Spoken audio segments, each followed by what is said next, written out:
Hi, in this tutorial, we're going to look at features that are specifically designed for coin collectors. Now, as you can see, we have many features in the app, and there are lots of features that specifically targeted at people collecting, specialty coins, both gold, silver, platinum, and palladium.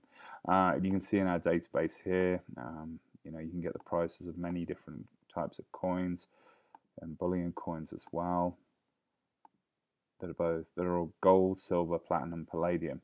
Now, there is also obviously the option for you to be able to add items to the database. So now if I wanted to do that, all I would do is I'd just go down to the bar here and hit price, then hit the plus button at the top, and I would enter the name of the item I'd like to add.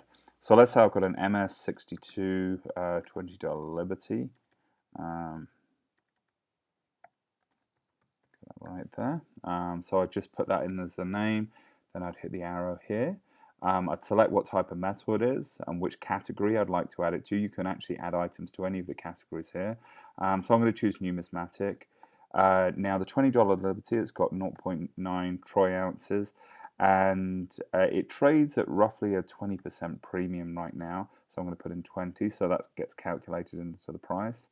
And all I do is hit the save button here, and now I can go and look at my item, numismatic. So I want the value of one of them, and it's going to give me the current value based on the current gold price. So it's as simple as that.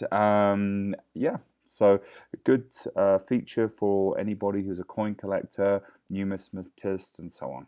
Okay, thank you very much. See you in the next tutorial video.